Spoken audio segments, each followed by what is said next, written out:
Hey man, it's me, Kevin Smith. Are you listening to the right podcast? Because you're supposed to be listening to Three Guys in a Flick. Are you listening to that right now? Then you're in the right place. Enjoy. Ladies and gentlemen, please take your seats. The show is about to begin. That's not a rock. That's the heart of the mountain. She finally broke.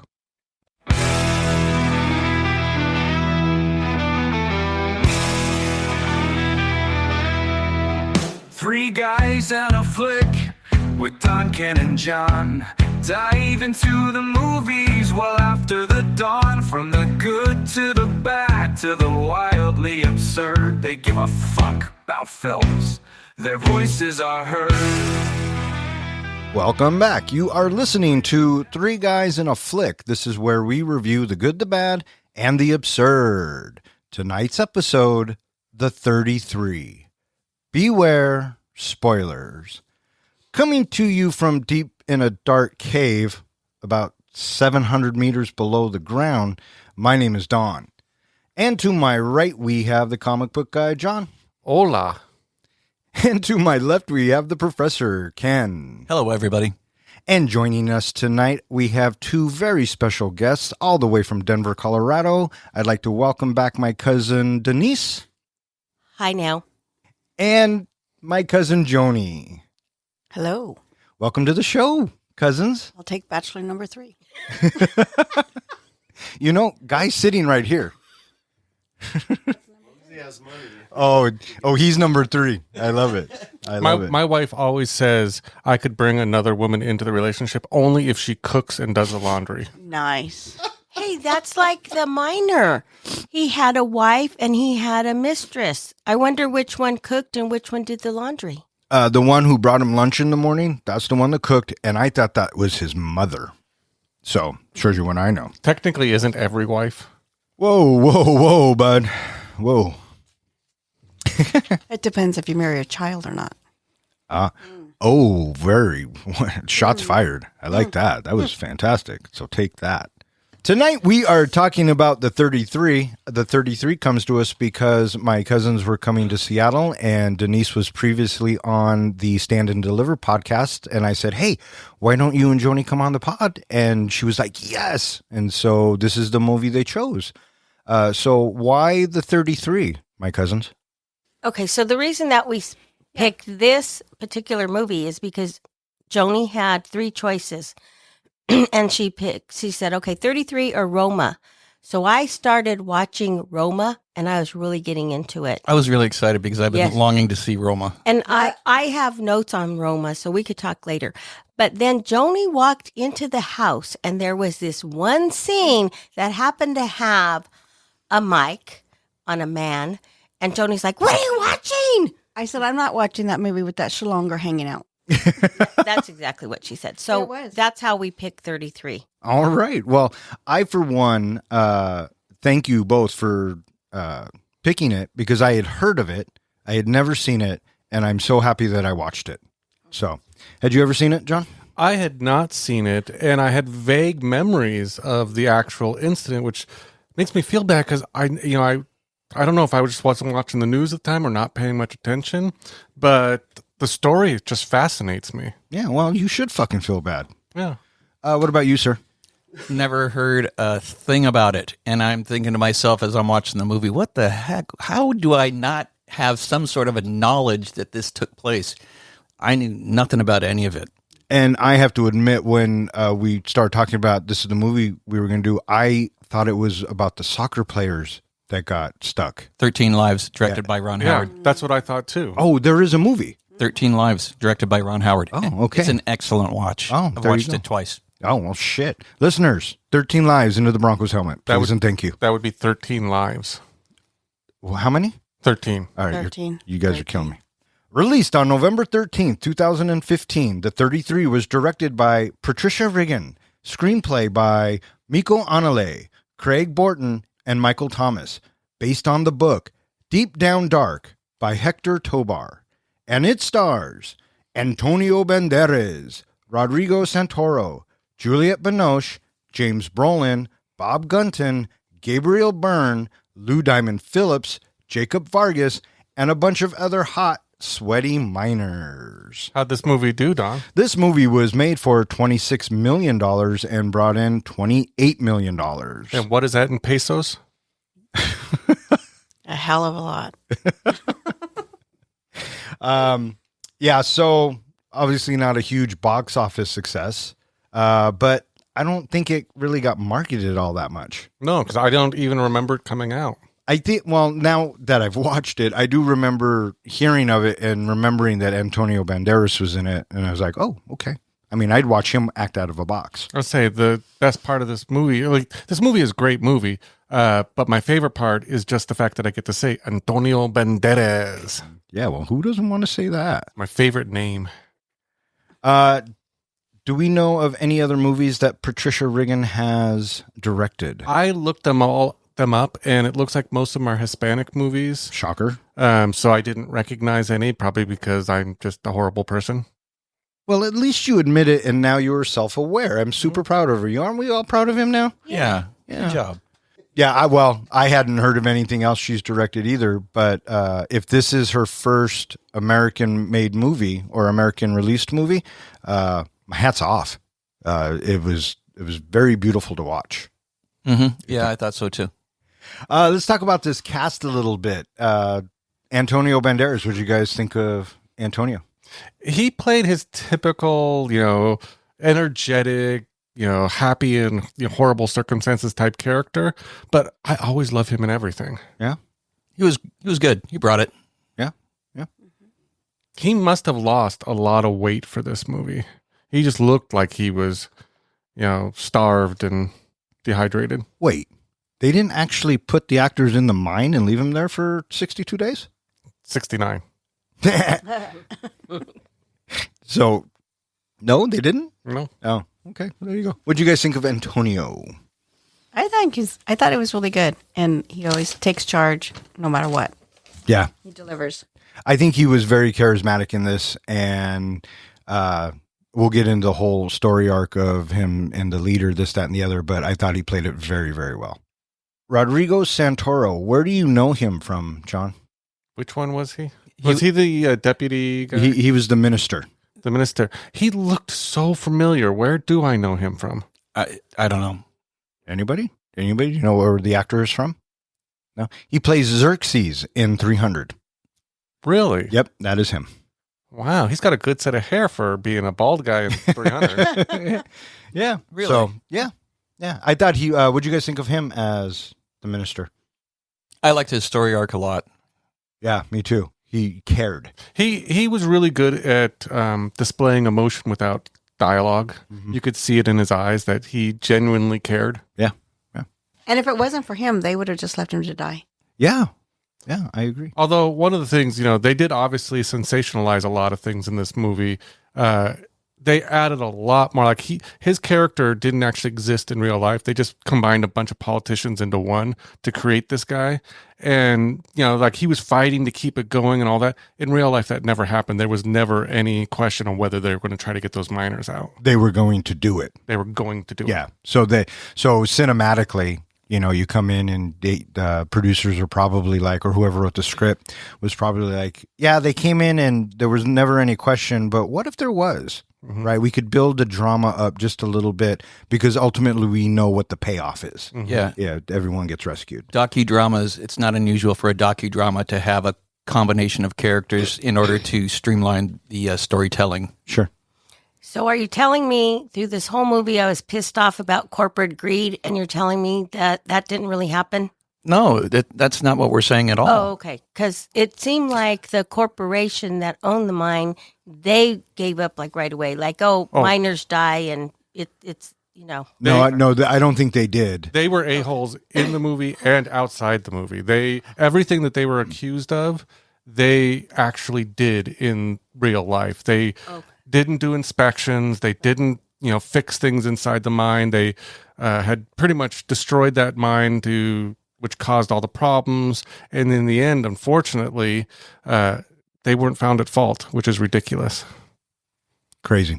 Okay, good. So Your hatred is justified. And well placed. But the president of the country never faltered. He wanted those miners saved the entire time.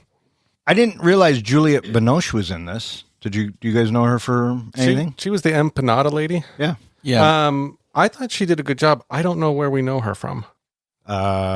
Chocolat with Johnny Depp, and she's been in a lot of dramas. I think she's French, which is funny because she plays a Latina, and she did really good.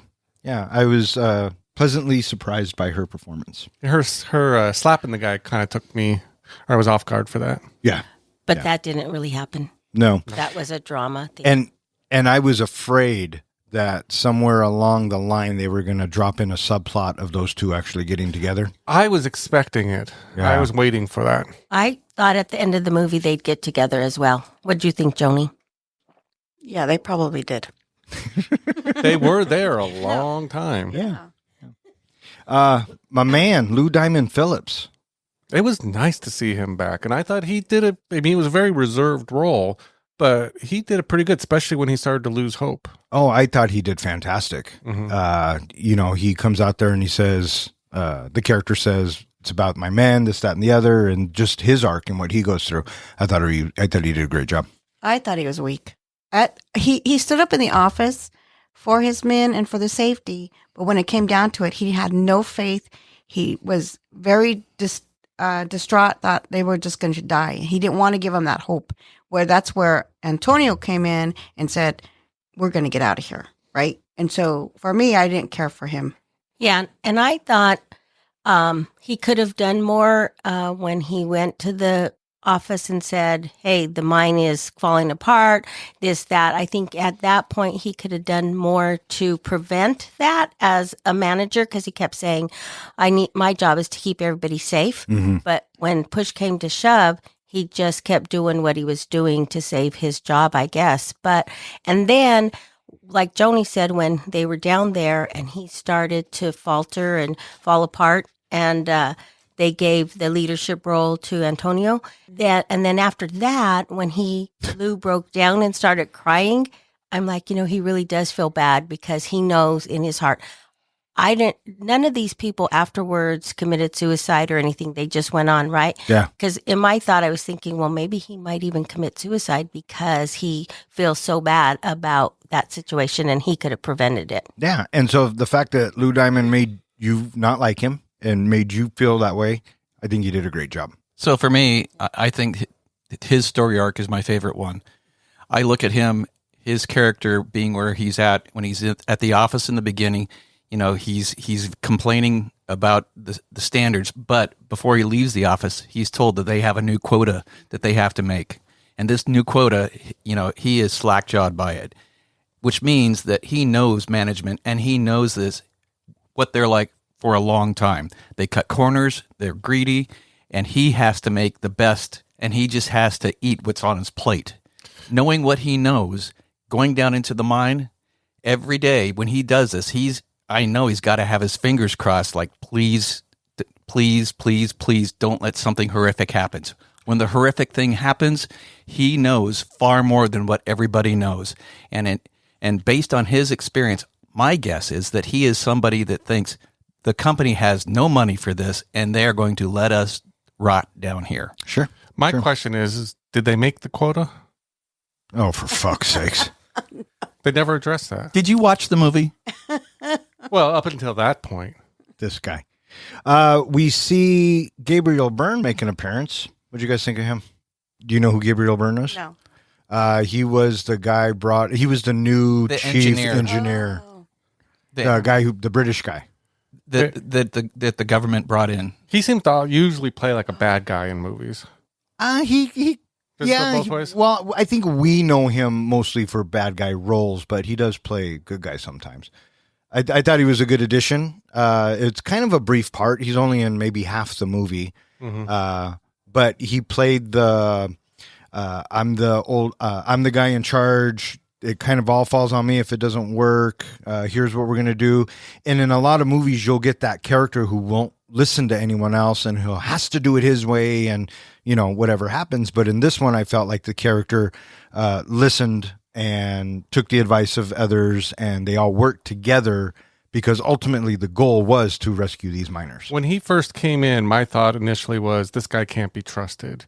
He's going to have issues. He's going to walk away. He's going to give up too soon. Serious? And I was just waiting for it throughout the whole movie. And I was pleasantly surprised he kept going. Why? Why did you think that? Because I felt like when he came in and said, I'm in charge, and he was taking over, and, he was doing those, I just felt like, okay, great. Here comes corporate greed. Here comes, the San Jose Mining Company brought him in to just try to get this all done and swept under the rug. Yeah. So I had no trust for him. I can see that now. Yeah. He felt like the wolf that we get out of Harvey Keitel. And he's all business. All right, here's what I need. Here's how we're going to get it done. Yeah, for sure. How do you feel about this movie basically being an English dialogue and not dubbed to English?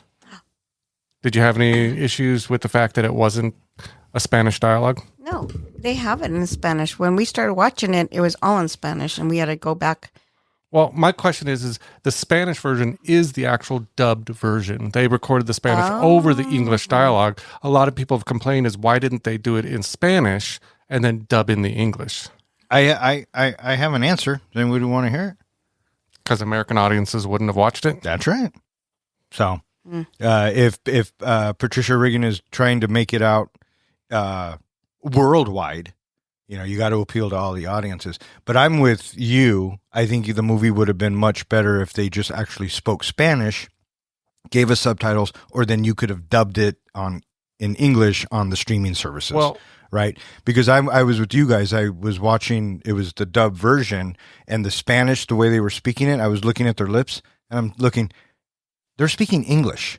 And so I flipped it over, and because the timing's off just a hair. One of the reviewers that I watched when I was doing my research brought up a great point that what they should have done is they should have done the same thing that Hunt for Red October did, which is start them speaking Spanish and then just subtly switch to English to say, oh, now this is for the audience. Oh, yeah.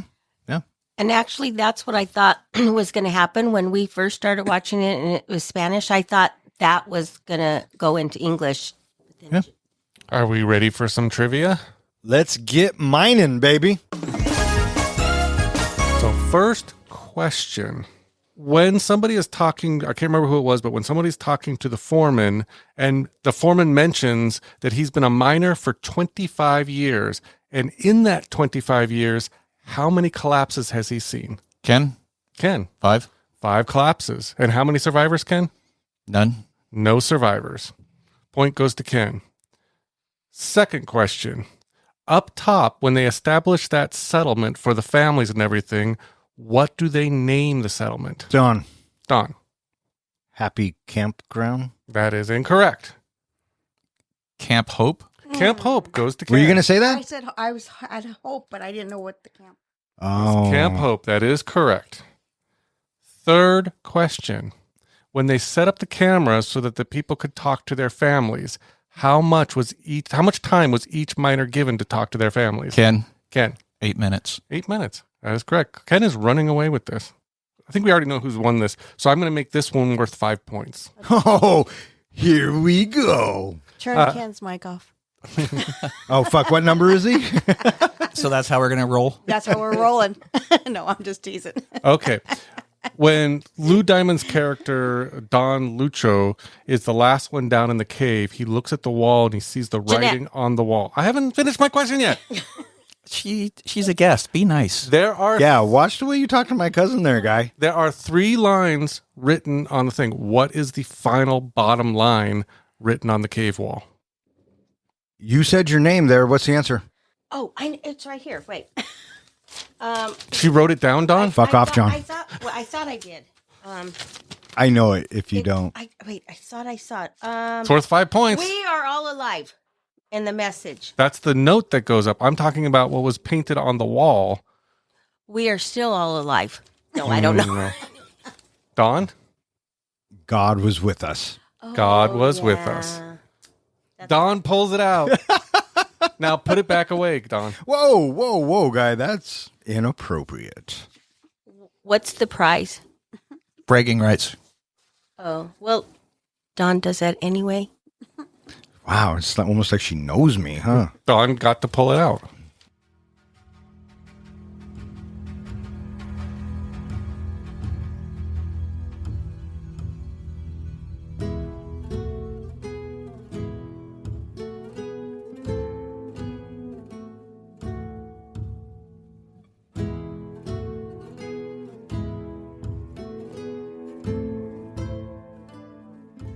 In August 2010, 33 miners in Copiapó, Chile, go to work in the San Jose mine. Years of ignored warnings and poor safety measures catch up with the owners. The mine collapses, sealing the men inside. The miners scramble through the rubble and manage to reach a refuge chamber. The survival looks grim. The radio is dead, the medical kit is empty, and food supplies amount to only a handful of tuna cans and cookies. Tensions flare as fear set in, but Mario Sepulveda steps up as a reluctant leader. He takes control of rationing and helps keep order as despair threatens to fracture the group. Meanwhile, outside the mine, families gather at the gate, furious that the company offers no real rescue effort. So this movie kicks off and we get our opening credits, but we also get some pretty impressive looking wide shots of the area. And I thought to myself, right off the bat, this looks really pretty. And then we have what we didn't even talk about, which was, I'm surprised. We have James Horner's score come in, and I went, oh my God, that's James Horner. Very popular composer, he did Titanic, he did Braveheart.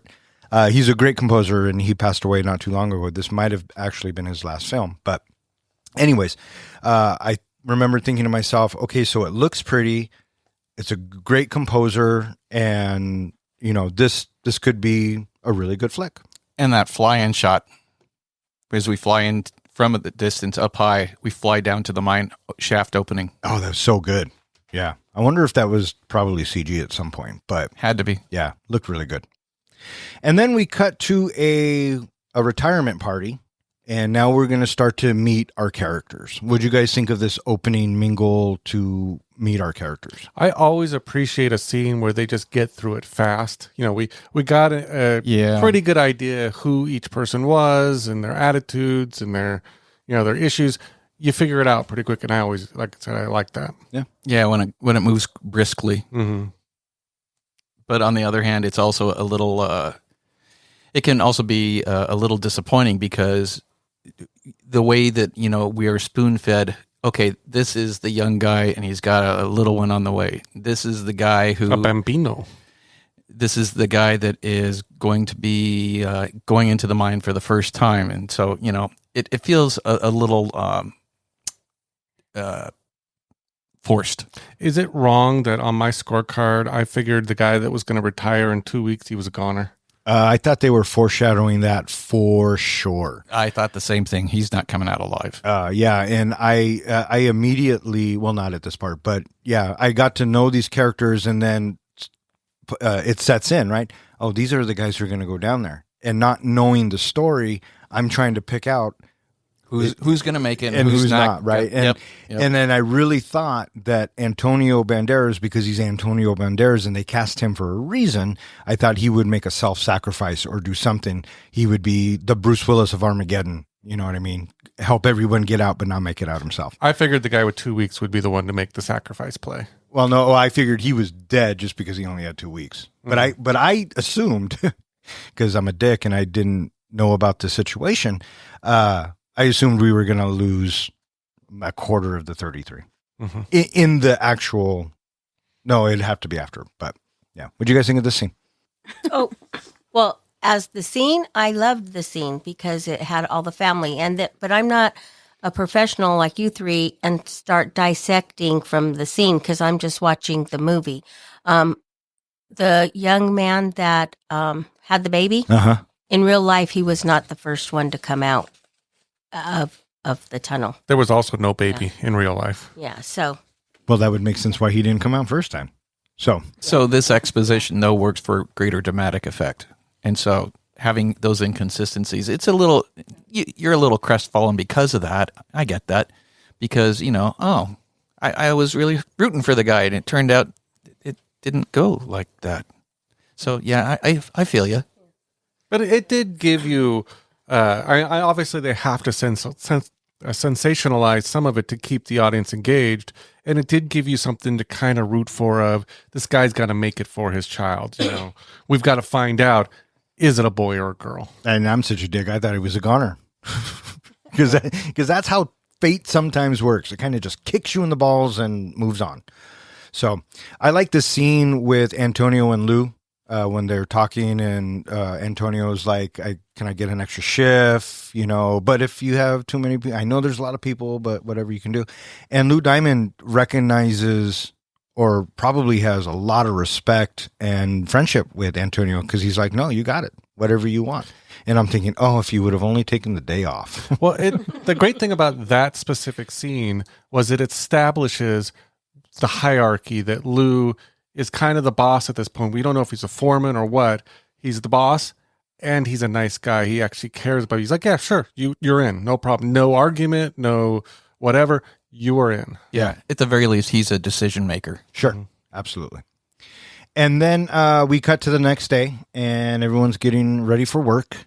And this is the bit where we get Lou Diamond with the glass. Well, before that, at that party scene, I loved how everybody was trying to talk the father-to-be into not going into mining. Go do this job, go do that job, but don't go down there. I feel like this is just amazing fuel for the rest of his life, of his wife being right every single time. Oh, well, there you go. But wives are always right. She is going to hold that against him the rest of his life. Yeah, she's got that card.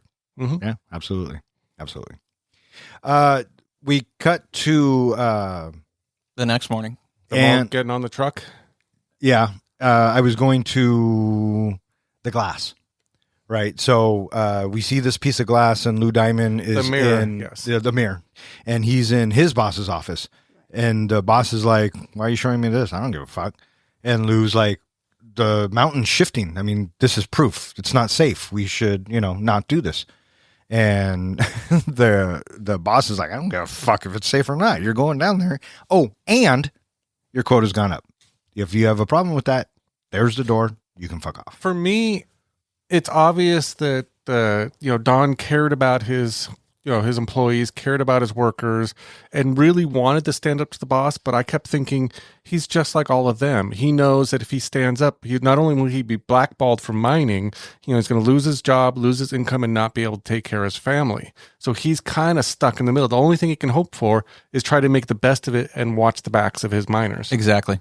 Yeah. Just eat what's on your plate. Yeah. Yeah, and the fact, I don't think he ever, maybe in real life he did, but he never even mentioned to the guys, your quota's gone up.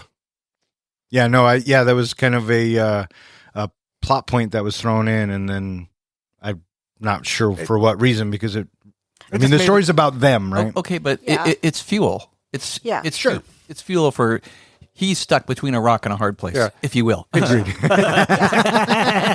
It shows us exactly. the boss really doesn't care about the employees. And that's a corporate. It's just like, no matter what, you're going to do what I say, because this is what I'm telling you, and I'm your boss, right? Period. Yeah. Agreed. So the very first day, that's what I wrote, is that corporate greed versus safety. And it's all about the gold. And the numbers and the money. Which is the other thing I thought about too, is this is a gold mine that they're pulling so much gold out of, yet all these people are so poor. Yeah. Well, So who's making all this money? That corporation is making all this money off of these poor miners. yeah, the shareholders, all of them. Yeah, It's absolutely. It's the culture. Yeah. Like they said at one point, that one piece of that gold rock could have paid for colleges or a kid's college education. Yeah. Yeah. And so as day one is going on, we're getting ready to go down into the cave, and they get into the truck, and we meet the Bolivian character, and everyone's giving him shit. What'd you guys think of the Elvis character? Oh, I wanted to say something about that. You still can. Okay.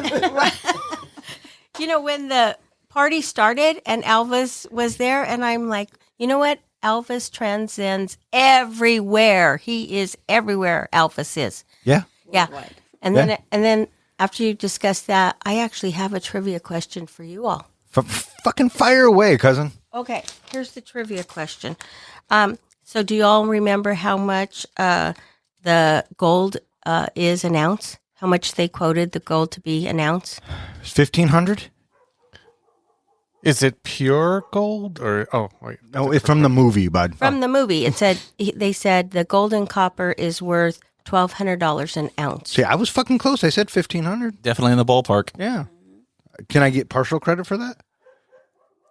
Sure. Okay. Regarding the Elvis character, we talked about sensationalization in this movie. That's how he actually was. In fact, they sent him down. Like, one of the things he requested is he wanted Elvis music while he was down stuck in the cave. Yeah, and even at the end when they do the whole memorial or the here are the real guys. I mean, it says Elvis. Mhm. So yeah, I get that. What I liked about this bit, or what caught my attention about this bit, was I'm thinking to myself as they're driving down and the camera pulls back and we can see all the layers and how big and massive this job actually is when the Bolivian is kind of freaking out and being uneasy in the truck, and he looks over at Antonio and goes, "How much longer?" And Antonio says, "About an hour." Dropping a deuce.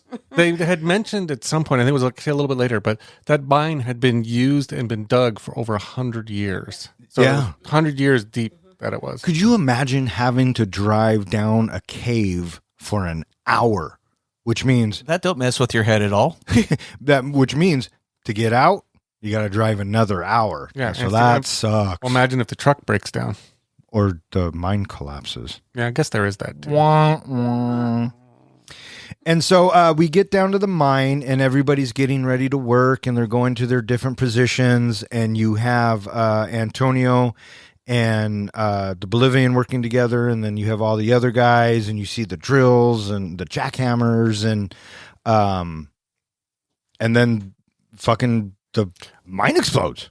Obviously, they wanted to keep the movie moving, but I did appreciate that we didn't have to wait long to get them trapped, if that makes sense. Sure. I could have easily seen this movie being like 2.5 hours or wanting to extend the subplots and the other stories. But I think the filmmakers, especially the director, did a fantastic job of keeping us at a good pace. Wasn't too fast, wasn't too slow. And for me, it kept me engaged the entire time. So I think the reason why we're able to get away with that style of storytelling is because everybody makes it out alive.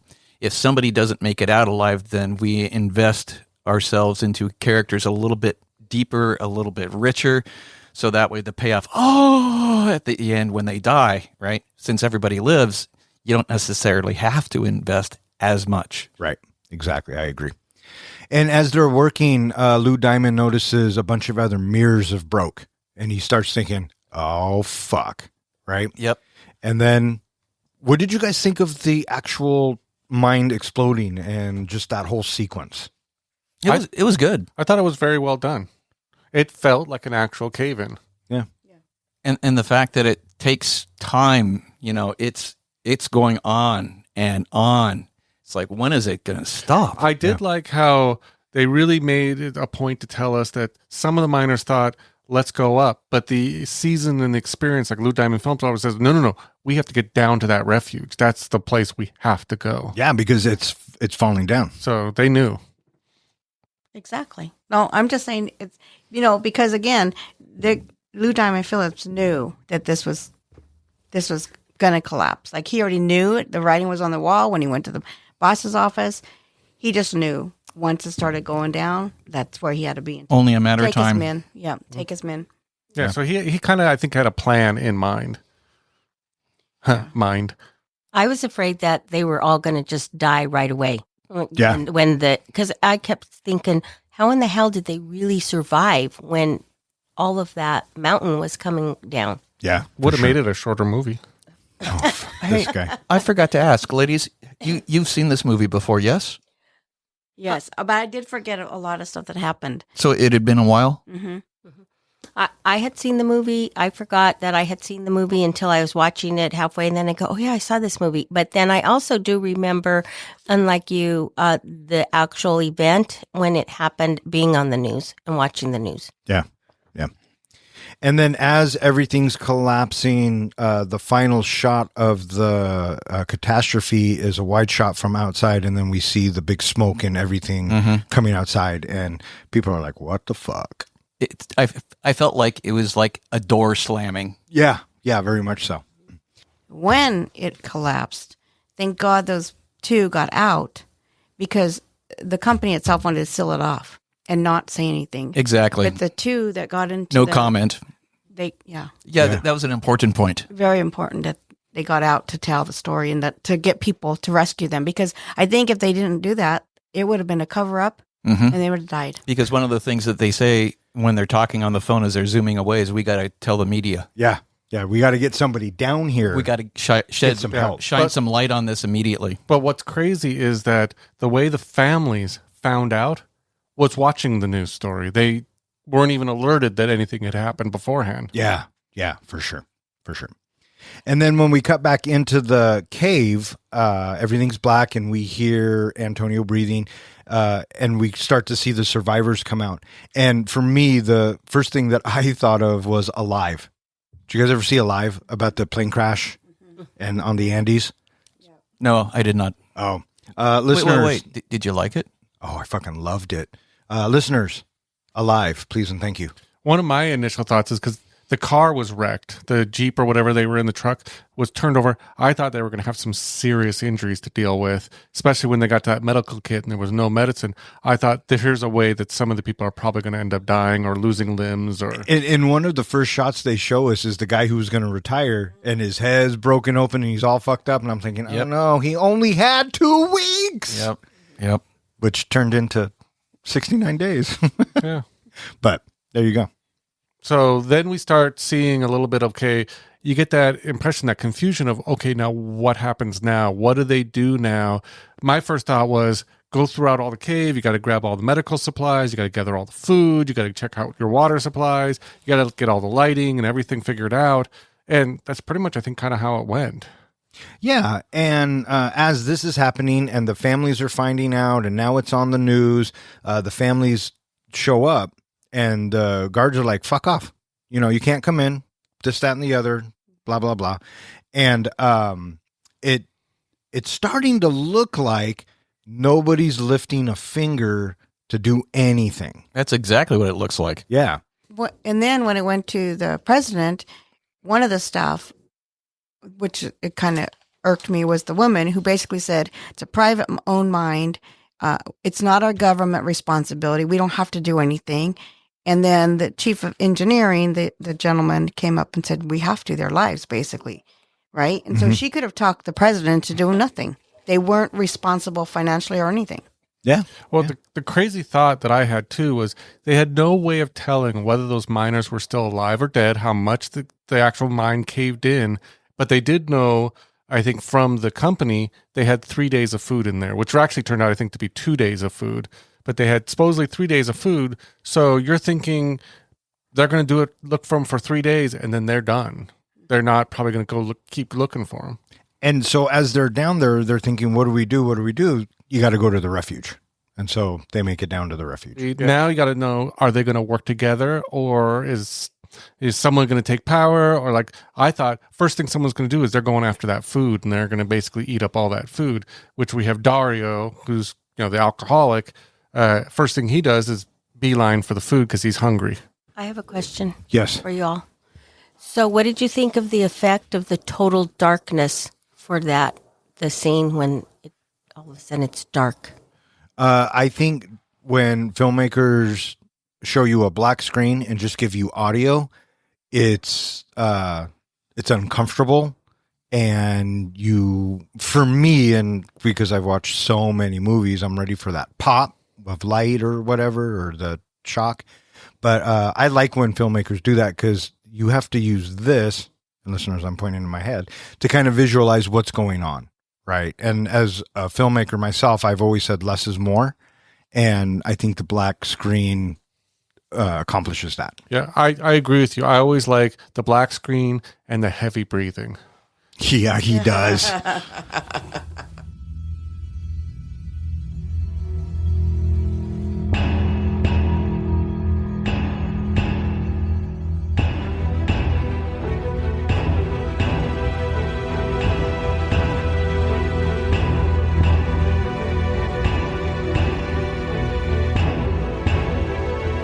The Chilean government steps in, ordering drilling operations to search for signs of life. Several boreholes miss, each failure testing the hope of both the rescuers and the families.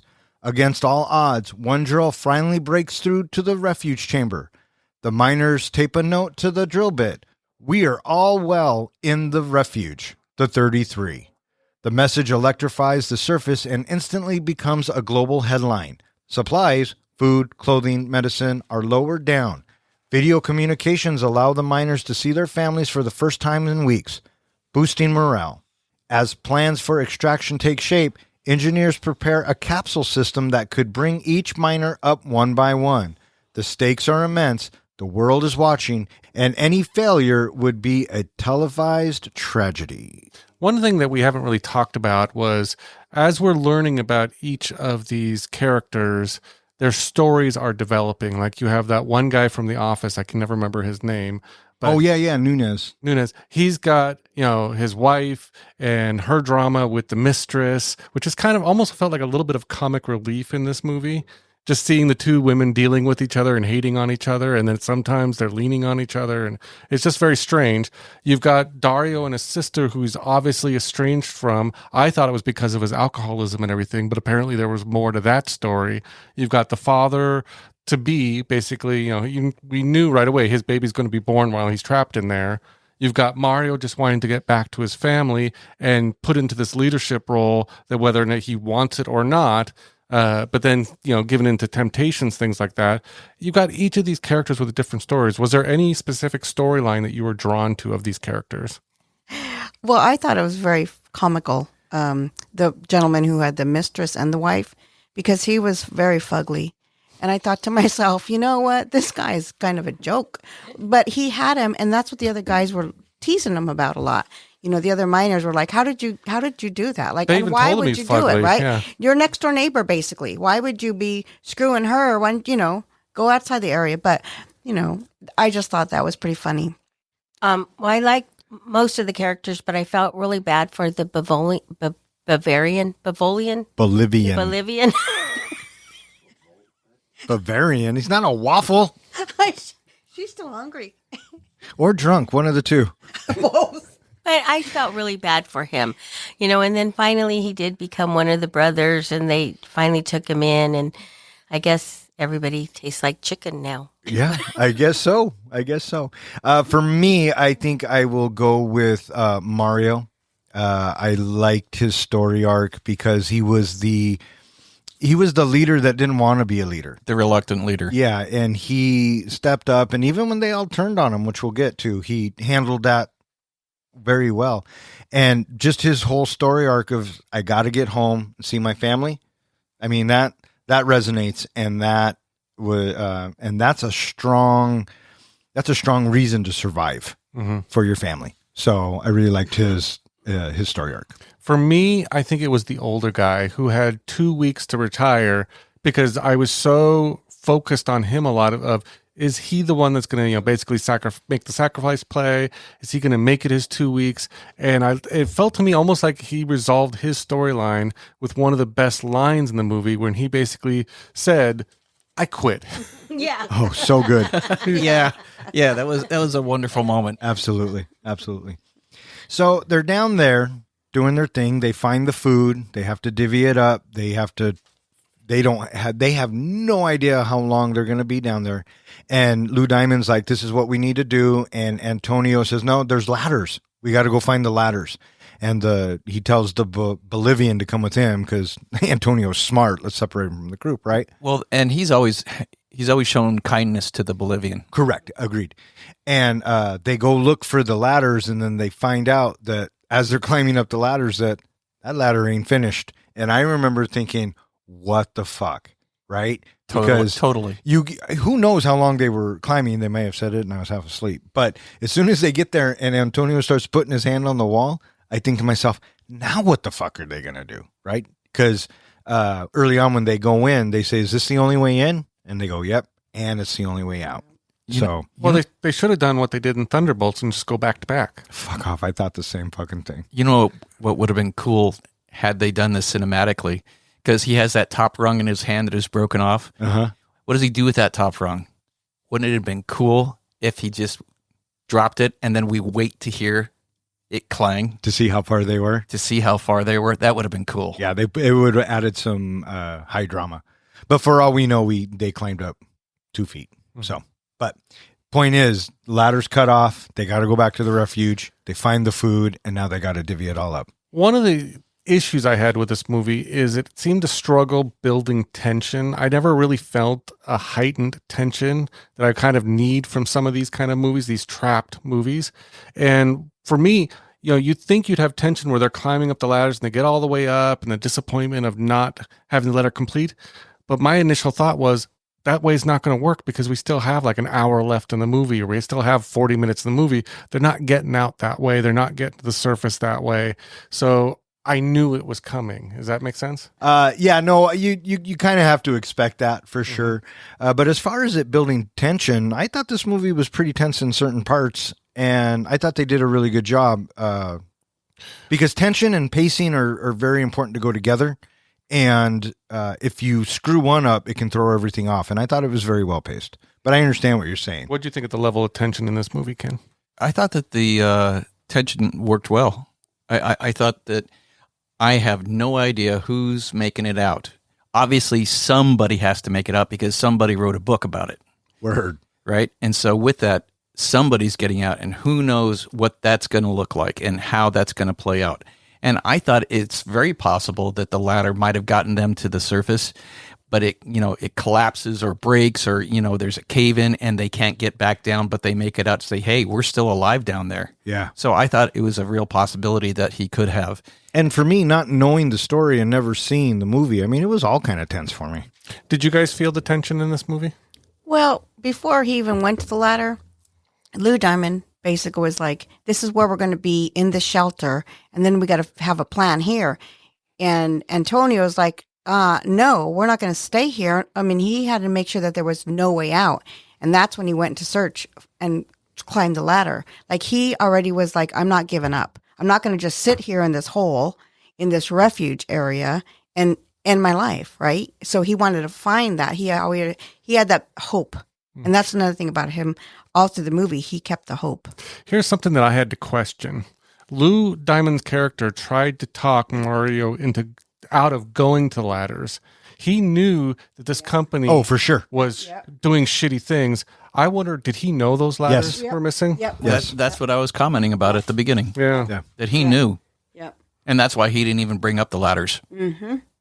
And wasn't he the person that said at one point down there, do you think the owners are going to spend that kind of money, when they didn't have very much food and they didn't have anything? And the ladders weren't completed? He knew. And I think that's why he's had such a hard time at the end, because he knew all that and he could have prevented it. But thank God they're all alive. Agreed. For me, But he couldn't have prevented it. He didn't have the resources. Yeah. He didn't have the money. He couldn't stand up to him. Yeah. Well, that's what I mean. Like, he could, if he would have been a different type of person, he could have notified the news about what was going on at the mine before all that happened. Lose his job.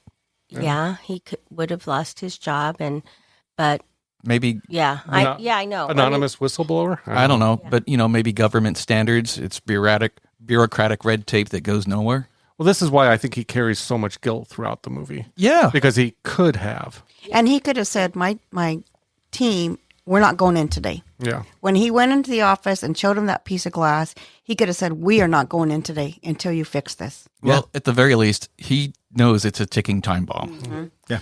One of the things I thought this movie did actually really well was to build up the drama in the movie and I wouldn't say suspense, but the ideas of just when Lou Diamond Phillips gives up and he's like, I'm done, we're dead, and especially what really moved me was that 16th to 17th day when the food ran out and they're all just basically ready to go to sleep. Yeah. And that, to me, that's something that this movie did fantastic, building up that feeling within the viewer. Yeah. That's the low point of the movie. The drill missed, and they realize they're fucked. And then we also get that from up top when they're talking, and they said, it took us to this point, there's no way that they're going to survive if we try and drill again. Right, because we up top, the government calls in. They have tendrils, and they calculate where they think they are. And we're told it's a 1% chance. Yep.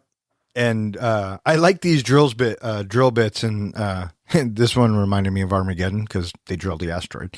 But they bring in these tendrils, they start drilling, and down below in the refuge, they're having their day, and things are bleak, and it absolutely fucking sucks. And then they hear the drill. And I think one of the biggest kick in the balls in this movie is when the drill misses, and Mario looks over at everybody and says, "It's below us." Oh, this close. And can you imagine what it feels like to be up top going, I mean, you could be this much off, but something says drill over here the other way, and you still miss them again. So, Well, the biggest, it was fucking tough. the biggest issue is that as they're drilling, the drills are curving over time. They automatically curve. So even if they are right over the refuge, so the odds of actually hitting the refuge is very difficult because of the way these drills will bend as they go. Well, And the rock density that they encounter. Exactly. So being in oil and gas all my life, working there, directional drilling, I think, is another aspect where it was the beginning of directional drilling, where they, as engineers, they would monitor and see where it's going down and how to turn it lateral, right? And so I think this movie showed that as, they weren't professional, or they didn't have the development they of weren't the whole experts. directional drilling at that time, but they were close. And that's one of the reasons too, that, hey, people can do this. And the drill bit could go this way. It can go horizontal. yeah. So that is where the light bulb came on, and somebody said, It was Maria. miss. It was the empanada lady. Aim to miss. Yeah. And that came on. And then, okay, I have to go back because I actually had the right answer that said Camp Hope right here. And I didn't look at my notes. Okay. Well, in that case, she wins. But that wasn't the 5-point question. No, but I actually had the answer before we had the question. That should count for something. It does count. It's expected because you've been on the show. You know how it works. Had you not written it down, I would have been more disappointed. The only one who gets a pass ever is my cousin Joni. Yeah. So. Okay. Birthday twins. And so up top, they know they missed. They're absolutely heartbroken. And I am thinking, what the fuck? So how do they get out of this? How in the world do you conquer this? It is bleak. yeah. Yes. And then the minister and Maria are talking. And it's it's that moment in the movie where someone will say something and the light bulb will go off. I think one of you said that. The aha moment. Yep. And aim to miss. Well, my initial thought was it took them how many days just to get the drill far enough down that they missed, and now they kind of got to start over. Yeah. But the weird thing is on day 16, I think, is when they missed. Yes. On day 17 is when the drill actually came through. So the first ones took like 4 or 5 days or 6 days to get down there. And that other one only took 1 day. Did they go down the same hole, or Are we sure it was day 17? No. So what we have is we have 10 drills that are brought in, and those drills, that one drill that made it down there, it took, I guesstimated, 8 days. After that, then we have the 3 different countries come in, and those are the ones that did the powerful drilling. Okay. Oh, so they can make it down faster. Quicker. They have more powerful drills. Yeah, and plus they lost the drill bit broke in the hole, and they had to bring those magnets in to pull the drill bit out of the hole. Was that was the big hole though that they were using for Phoenix? Is when the drill bit broke, I thought. Yeah. And the magnet. Yeah, Which was day 50. Yeah. See, I mean, this such a long ordeal, right? And now they aim to miss. They find the miners. Everyone's going crazy, happy. They spray paint it. They put a note. They send it up. Word gets out that they're all still alive. what a euphoric moment. Oh, and it was so joyful. And then I'm thinking to myself, how the fuck are you going to get 33 people out of here? Right? Right. So, Same. yeah. So now the big countries come in and they have this plan. They're going to, it takes 3 drills. It's 3 different companies with Yeah. 3 different drilling styles. Yeah. And really what they did was they widened the hole. Exactly. Yeah, because they have to, because they have this plan of sending down a pod that someone gets in. Yeah. So the first drill, I think that their drill broke and they didn't have anything else. And then it was the third country where they had technical difficulty. Some sort of a hose broke, and that's it. We're out of commission, which left the Americans the second drilling style. And they are the ones that eventually, as was just pointed out on day 50, their bit breaks. Oh, did that really happen, you think? Well, what really happened there, they did break a drill down in it. They did not bring in magnets to pull the drill back out. They actually invented a new style of, I guess, some kind of drill thing that went down, went in between the cracks around the drill like an octopus, grabbed onto it, and they were able to pull it out. Oh, I like the magnet idea way better. I think they just simplified it to make the story go a little faster for that. Yeah. More believable. So they know that there's a broken drill bit, and James Brolin, who shows up in this film for 5 seconds. I kept waiting for him because I saw his name listed in the credits. I'm like, when are they bringing in Thanos? That's not Thanos. I know. I'm joking. Who is it? It's a Cable. It's not Cable either. I thought he was. Oh, you're right. That is not James Brolin. No, it is Sicario. That's his dad, guys. That's not Josh Brolin. Sorry. And I was thinking, did they like shrink or vacuum seal the clothes? Because that hole didn't look all that big, right? And now they have shoes and soccer jerseys. We see them pulling packages out, and they are like shrink wrapped. Yeah. They had to have been, right? It's like, remember the bank system when the drive up and the, exactly. yeah. Well, one of the kind of the interesting, I thought was kind of a funny story was you see them all down there with iPods. Steve Jobs actually did send iPods for every single one of the miners, except up top, they thought if we send these down, it's going to start drama, it's going to start fights. So they never sent down the iPods. They kept them up top, figuring we'll just give it to the miners when we bring them out, which of course they needed it down below. And then they ended up getting stolen. Interesting. There you go. But one does get down, and Elvis gets it, and he gets his Elvis music, and I thought that was a nice touch. And they also comment they have to send down the NASA liquid food because The gel. because they haven't eaten anything in Starvation. 80 days or whatever it was, right? And so that's what they use to nurse themselves. And so now there's even more hope, and we've reached the miners. We've given them supplies. We know they're all alive, but the clock is still ticking because this mountain is not stable. When they first got the hole down and then they got all that stuff and everything, for me, it felt like this movie just let go of all the tension. There's no more tension because now it's all just how do we get them out of there? And loved ones are talking to each other. Yeah. When they started adding back in, okay, now we're on we have a certain amount of time because I showed that line. The green line. Moving. Then I thought, okay, at least now we're adding more tension back into the movie. Because the heart is sinking. Mm-hmm. Yes. And they have to have the bit where they're talking to the families and they get the supplies, that's our moment as the audience to breathe, because there is still another fucking challenge in front of us. And it's, in fact, how the fuck do we get these guys out of here?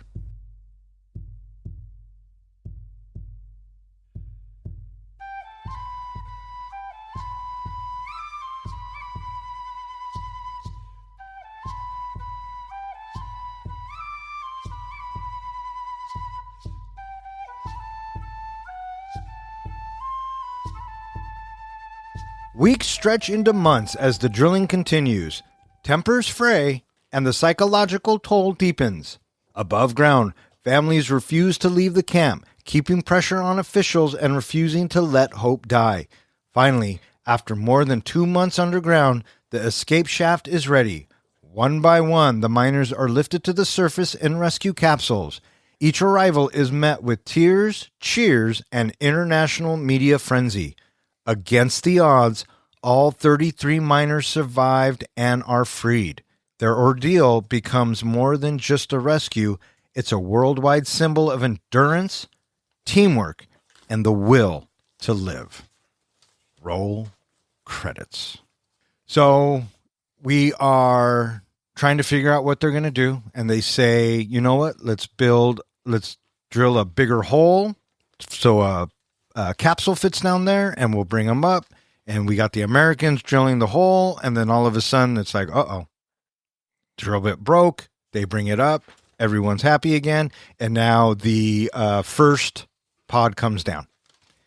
Who did you guys think was going to be the first one to go?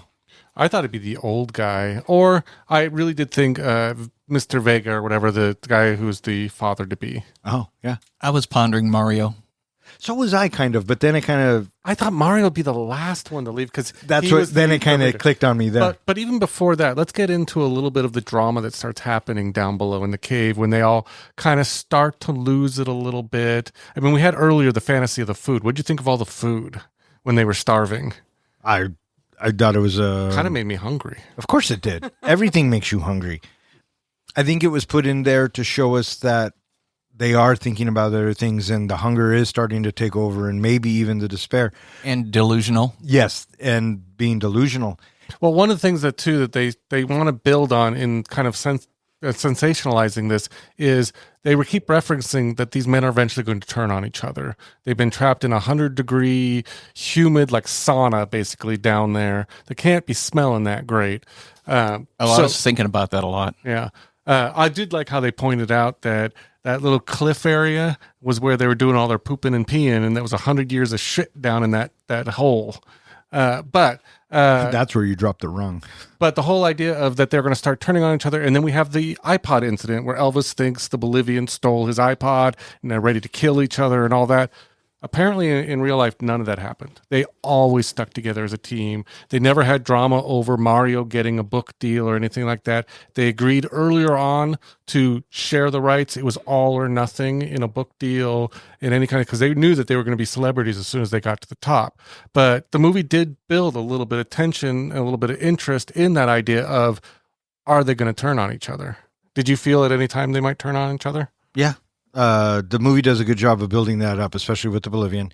And then all of a sudden, the two-timer, Nunez or whatever, comes down and says, Mario got a book deal. Did you sign it? Blah, blah, blah. And everybody turns on him. And he's like, you know what? Fuck you guys. Okay. I didn't ask for this fucking job. You just threw it on me. And you know what? You all can go fuck yourselves. And he gets up and he separates himself from the group. I kind of wish... I know they had a lot of story to tell, but I wish they'd kind of built more on that tension and done more with that to see how they're living down there. Or do you think they spent enough time on that whole... Because he goes off and does his own thing, but the next time we pretty much see them, they all come back and hug and they're all friends again. I mean, I don't feel like there was enough tension there. I don't think you have enough tension in your life. Okay. To me, that's what it is. I thought it was well. I thought it was well paced. Right, and that's how we're moving along. How did you guys feel? Well, talking about the food incident and they're hallucinating about the food and everything, I just got the picture of the Last Supper with, that's how, to me, that they were... Sure. They even called it their Last Supper. Yeah. And so I'm like, oh my gosh, they're hallucinating on this. So that part was emotional for me. Yeah.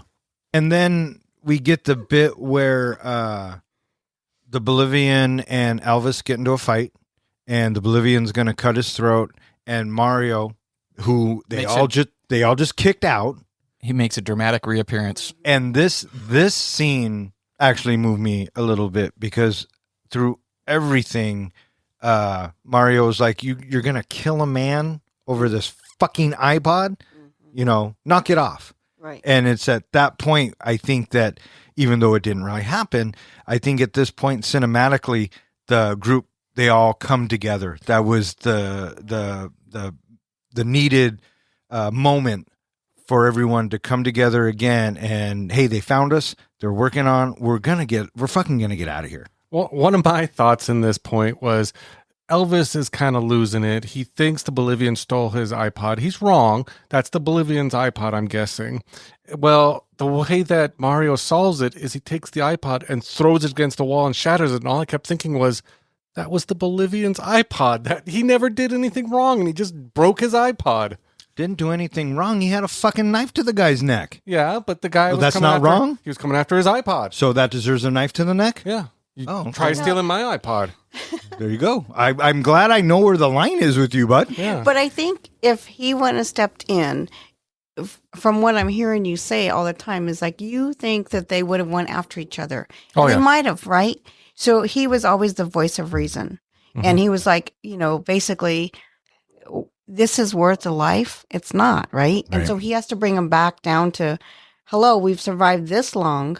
And what the hell are you doing? Yeah. Like, get the fuck off of him. And we're going to be a family no matter what. Yep. Bam. My other There thought it it was a little odd that when they found out originally about Mario's possible book deal, and Mario just says "fuck you all" and storms off. When he comes back, he tells them, "I didn't take the book deal. I never took the book deal." Why didn't he just say that before he stormed off? Why You know should he what? have to? Exactly. Yeah. Exactly. Oh, yeah. Because they're all tense and crazy. Oh, who gives a fuck? But they prejudged that he did. Yeah. Yeah. You know what I mean? They already judged him. Then So thought they did that to him. he didn't feel like he needed to jump to his defense right away because after everything I've fucking done for you. So yeah, you got to think about something before you actually accuse somebody of doing something because that's just horseshit. I say go to the knife right away. Well, I'm really we know you do. Yeah. I'm really sorry because at that point I wrote to Joni and said, I don't think he should have taken the book deal. So I automatically thought he did. He and his wife decided to take the book deal, and that really upset me. Oh, but it made you feel better when you found out that he didn't, right? Of course. Okay, I'm just asking. Well, and it also showcases how the media sensationalizes and fucks things over by putting their own take on it because that's where all of this comes from. We get the bit about when we have Yanni in his mistress bit, and then you have the book deal bit, and then the whole world blah blah blah. And so that whole bit with the newspaper tells us that it's a circus up there. Yeah, for sure. For sure. One of the craziest things, and we talked a little bit earlier about corporate greed and all of those kind of things, is the idea, it just really bugged me, the idea that like a book publisher is already trying to make book deals and sign people to book deals before these people are actually even out of the cave. We don't even know if they're going to survive at this point. And they're already trying to make deals with these people. Yeah, well, that happens Yeah. every day. Right. And so my last note was corporate greed till the end. There you go. Wait, you're for corporate greed? No. Finally, we can finally agree on something, cousin. I'm so happy about that. I'm not. I said that was my last note was, no matter what, it's all Corporate greed. Oh, I guess it's I'm in the not- way you say it, huh? I'm not for corporate greed. And so this pod comes down, and they all decide who's going first. And we talked about who we thought it was, and I didn't know. Who did you think would go first? I don't think you ever said. I thought it was going to be Antonio. I did. I always feel like the leader has to go last. Yeah. And so it comes down, and we see what's his name? The dad, the dad to be. He's going to get in it, and I'm thinking, okay, cool. And up top, they're thinking, well, the mountain's still shifting. A lot could go fucking wrong, and it's all going to depend on this first one. And so the father to be gets in, and I think they did a great job of the claustrophobic feeling here, and just the tension of him bringing him up, and it was very well done. And then when he gets to the top, it turns out that his baby girl was already born. His dad is there. Everyone's cheering, and I am literally waiting for the pod to drop. They're all not going to make it out because I'm hoping for it. I want it. But, Hollywood likes to kick you in the balls relentlessly. So I thought for sure someone was going to die. I really didn't expect Mario to be the second one up. Me neither. That was a huge surprise to be honest. Like, again, Yeah. I told you, I thought he would be the last or the second last person. Yeah. So one thing that was left out, which I really wanted to know about, it would have been nice to know how much time is the journey from the refuge to the surface. Yes. 700 meters, 7 football fields. You are traveling the length of 7 football fields. how long is that journey inside that little capsule? And pretty fucking slow, I imagine, too. Because of the winch that's bringing you up? Yeah. Yeah, for sure. And, and it's got to be a weird feeling because we know that it's not a straight journey, that it's sort of a meandering journey. So, you're going sideways maybe. It's just like, man, that would be fucking weird. Yeah. And so everybody's coming up and, it's kind of a little bit of a montage here and there because we're not going to show all 33 coming up, but they all make it. And I liked Lou Diamond Phillips, his just taking a moment to take it all in and looking at the wall. Again, movies that can do a good job with non-verbal scenes, and this movie did it. I thought they did really well with that scene. This is one of my favorite scenes. He turns and he reads the bit, and I start welling up, and I'm thinking, oh, fuck, they're going to kill him here, right? I was halfway thinking. The big cave-in. Because we are shown that there is urgency in getting these people up as soon as possible.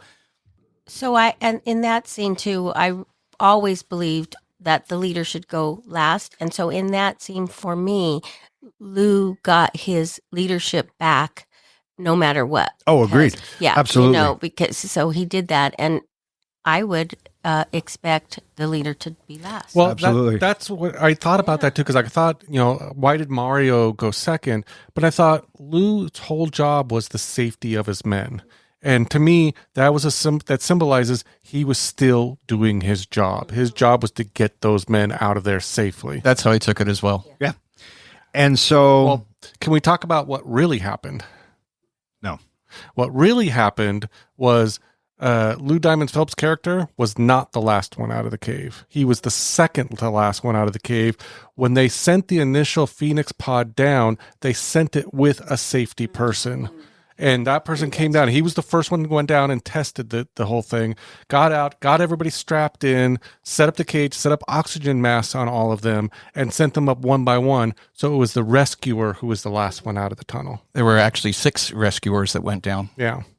Well, I'm glad they left him out because we didn't need him. I agree. I agree because it was more moving to see that scene with Lou Diamond Phillips. And it also took me a minute to figure out, why is everybody wearing sunglasses?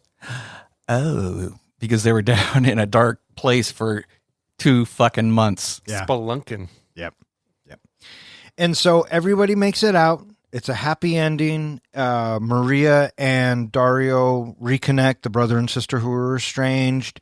There was a bit where Dario was talking to Mario, Mario, and he says, I've wronged my sister. I just done this, that, and we never talked to her. And Mario's like, who fucking cares? She's your sister. You're going to go look up, at her. you hug her, you tell her you love her. You cry. Yep. And you move on. And a moving scene, right? I mean, there were so many moving scenes in this. I think I cried like 4 or 5 times. For me, I thought it was kind of moving that, when he avoided her in the calls and, she'd been waiting to talk to her brother, to see her brother, and he avoided her. And then when he finally gets to the top, she's fucking with him. She's not there. And he has to go find her to prove.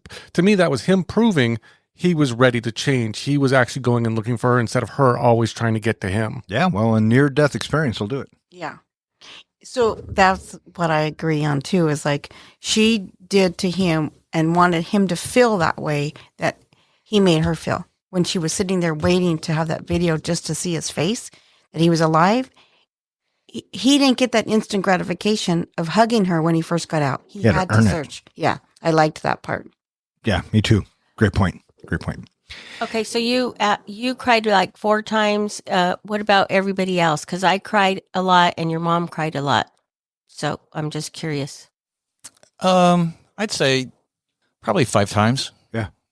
For me, it really is daddy-daughter moments in a lot of movies when parents get up there and finally see their kids. So when he I think his name was Mr. Vega. He finally got to hold his baby. That was one that I started to kind of tear up. And when Mario got to see his daughter, that whole thing got me a little welled up. Could you imagine if he had a girl? I'd be. Do you think he would be the way he is now? I'd be balling. I don't know.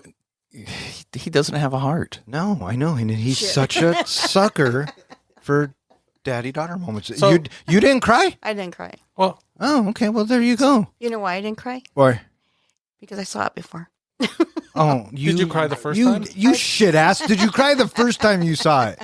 I probably did. I Okay. probably cried a lot. All right, But at fair the end enough. of the day, too, you know what? I am a crybaby.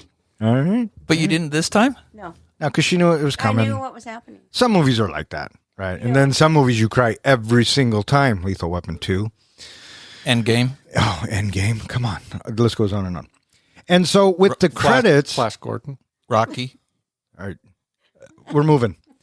And so we get the end credits with the actual miners having a feast on the beach in black and white. And I thought it was a beautiful moment. Love it. And with James Horner's score coming over the top of it. Perfect way to end the movie. Absolutely. What did you guys think of this end scene?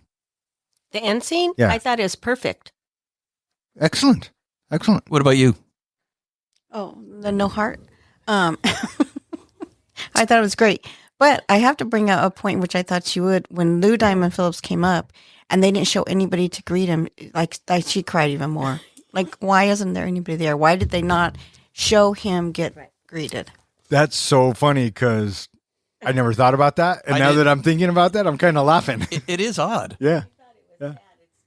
This movie actually inspired me to do a little research and try to find out what happened to some of these miners afterwards.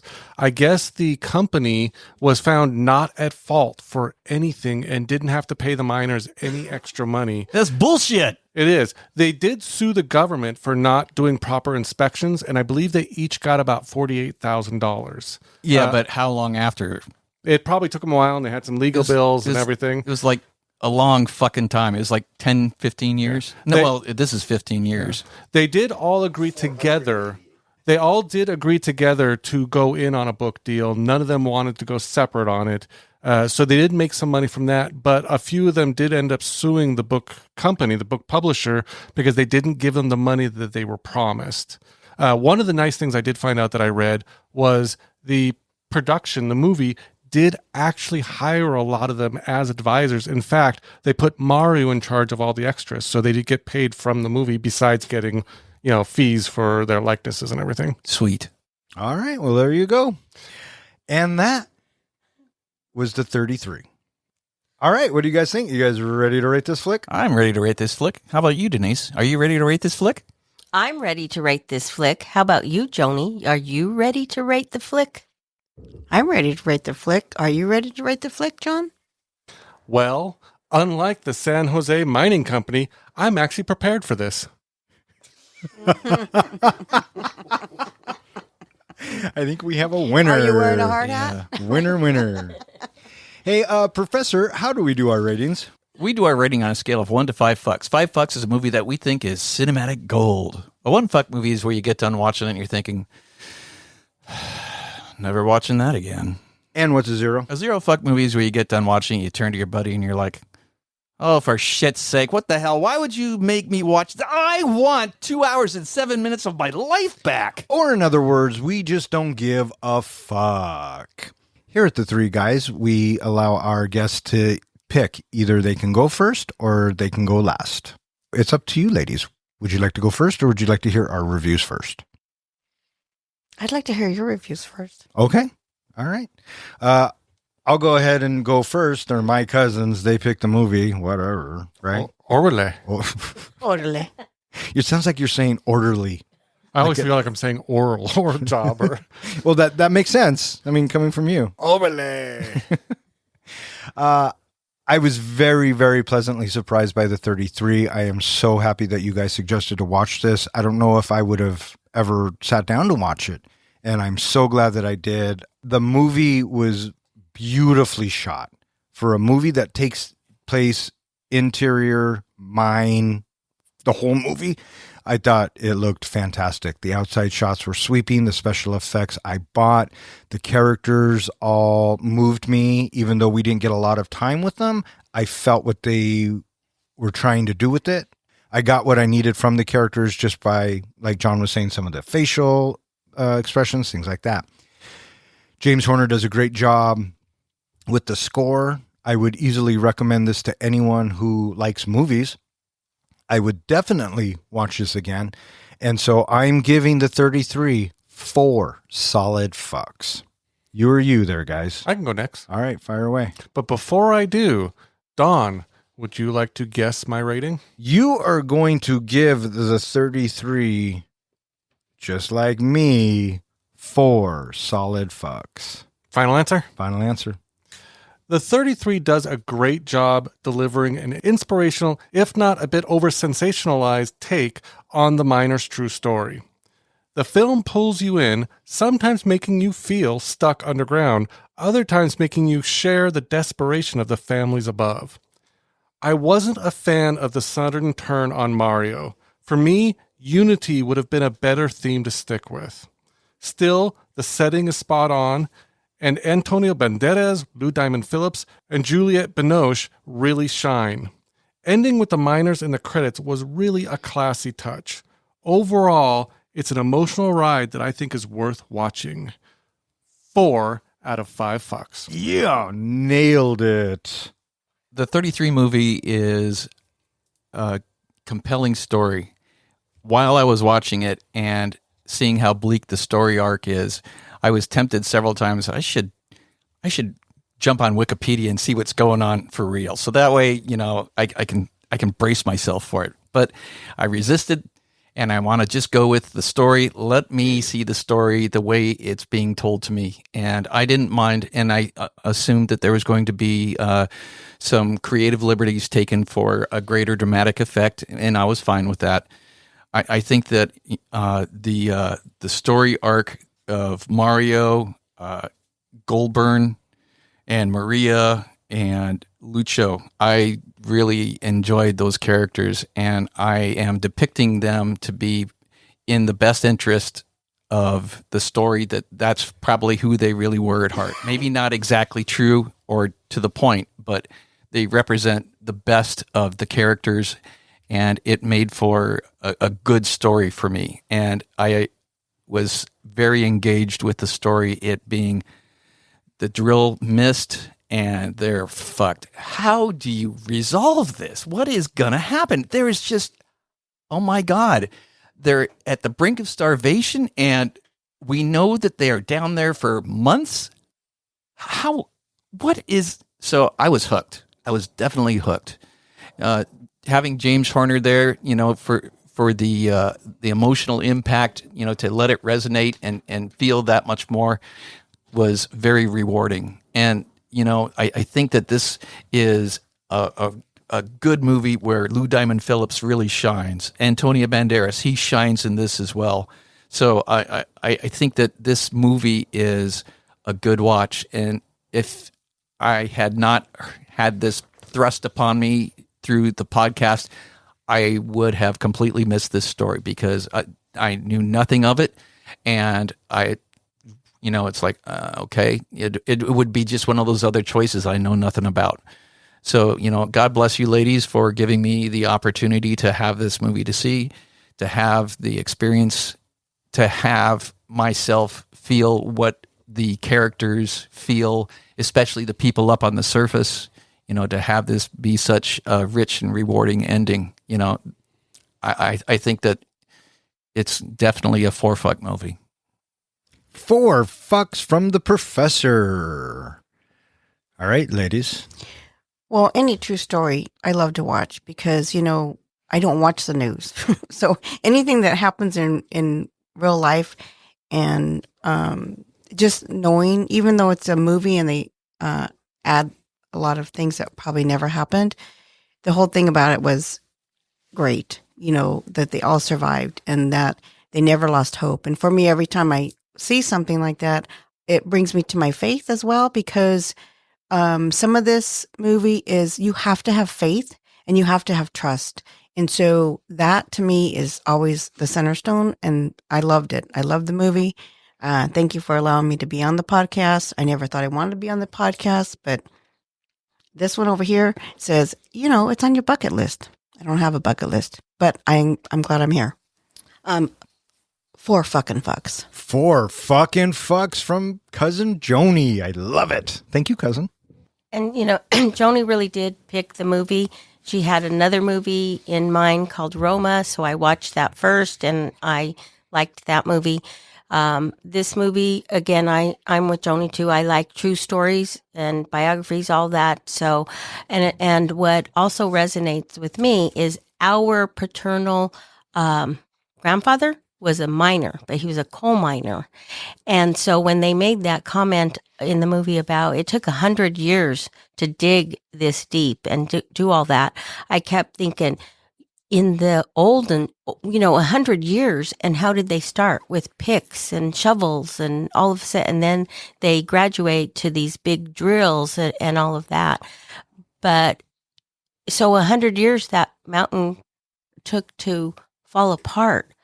And so it was a moving, touching movie for me on a personal level, and I'm glad that Joni's in mining or oil and all of that, because she helped explain that as we were watching about the drills, and she knew a lot about the drills. So thank you, sister. What rating did you give it? Oh, of course, 4. 4 fucks from Cousin Denise. So unanimously, it's 4 solid fucks all the way around. With 4 fucks from the professor, 4 fucks from the comic book guy, and 4 fucks from me. Guess what that gives it an average of? 3.75. Yes. And you teach math? It's only 4th grade math. He maths real good.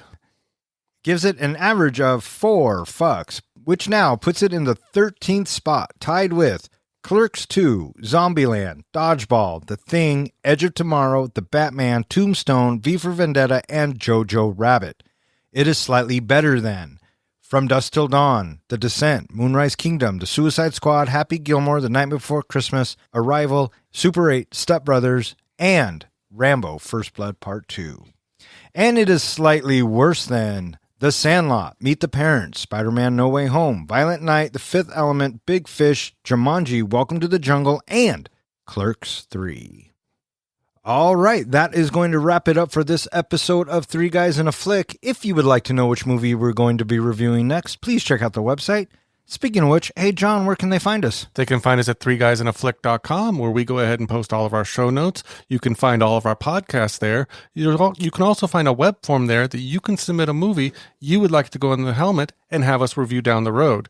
You can find us at all of social media, where on Tuesdays, we post the movie that we will be releasing on the following Thursday. And you can find us at any place that hosts podcasts. And in fact, while you're listening to us, make sure to subscribe, give us a like, give us a 5-star rating, of course, and in the comments, if you want to leave a movie for us to review, we'll check it out. And throw it in the Bronco helmet. Exactly. I want to thank both of my cousins for coming on to the podcast. Did you guys have a good time? We did. I did. I always have a good time. Good. Well, you guys did a great job, and you always have a seat here with us on the 3 Guys. Did we have any comments this week there, John? I would like to highlight a couple of comments we received this week. Jared M. says, "You guys rock. Just found y'all 3 weeks ago, and you've made work so much easier."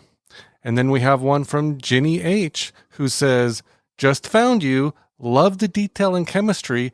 Great reviews for Atonement and Fantastic Mr. Fox. I'll keep listening." Thank you, Jenny, for the great comments and, validating our Atonement episode, comic book guy. And blowing smoke up your ass for Fantastic Mr. Fox. Oh, no. Fantastic Mr. Fox is a great movie, so Jenny knows what she's talking about. And thank you, Jared, for the comments. We really appreciate it. I also want to thank anyone who listens and who has suggested a movie. If you keep listening, we'll keep recording. For 3 Guys in a Flick, I'm Don. I'm John. I'm Ken. I'm Denise. And special guest all the way from Denver, Colorado is Joni Luce. Thanks for listening. 3 guys with some mics, yeah, dive into the flicks. We're here for the real talk, no time for the tricks. Don is the captain, steering us right. Kid drops, now they're shedding light. John with the comics, bringing the hype. From the good, the bad, to the absurd, we break it down, make sure you heard. Passion for the screen, we ride or die about movies. You know we always give a fuck, no lie. I like that. However, And also, we are all alive. Why do you talk so low when you're on the podcast? because in real life, I can hear you from across the street. Exactly. I think what it is you're not used to this. That anyway. Hello. Oh, look at how red the professor is getting. This is going to be so much fun. It's okay. You can hold it with both hands. You don't have to marry Sometimes you have to. it. You don't have to marry it. We might have more bloopers later. Oh, believe me. I swear to God, won't be Denise, able if to you resist your spit all over temptation. that microphone, I'm going to be so pissed. Okay. I was going to say something, but I won't. Okay. Oh, you want to I try was it? gonna say, Oh, yeah, hell yes. around. I love this idea. Around, yeah. Look how I'm holding this. Okay, go. Gently but firm. That's not a rock. That's the heart of the mountain. She finally broke, bitch. Well, yes, I love it. But no, you can't ad-lib the quote. We can ad-lib everything else, I promise. Don't stare at me. I didn't mean to stare at you. Okay, so Sorry. Don't be. I got mic fright. Deep, dark down by heck. Down, dark. What did I say? Deep, dark, down. What's the fucking difference? One sounds like a porn movie, the other doesn't. All right. This is our favorite time. You guys can take your headphones off if you want, but you don't have to. I would just like to say It's porn time. that this is a true story of what could have been a tragic circumstance. I find it very distasteful that we're doing porn names for this movie, but I'm still gonna fucking do it. You find it distasteful, but you're still going to do it. What does that say about you? Exactly. No, I'm asking you. What does it say about you? I have no morals. Yeah. Sort of. And to be fair, I It says he's human. Huh? It says he's human. Thank you. And he likes humor, even in the midst of everything else. They survive, so fuck it. Do a porn name. Yeah, and I like porn. there you. Well, who doesn't? All right, I only have a couple. I've got 3. Okay, how many you got? I got 33. No. Oh, damn! Is that true? What do you got? The Dirty Three. Oh, you fucking dickhead! You took one of mine. I have the Thirsty 3. Oh, that's a good one. I have the 69. That's good. I have the 33 way. Oh, that's good too. My last one is the 33 some. Oh, that's a good one. I like that one. That one might be the winner. I Yeah. don't know. Dirty 3 is pretty good because it's like the Dirty Dozen, but different. All right. May all of your days and nights be filled with happiness. All right. Fuck up. Good night. Turn the bass, we hit the sky. So tune in to the thrill, catch the vibe. As 3 guys in a flick, keep the passion alive. Fuck that.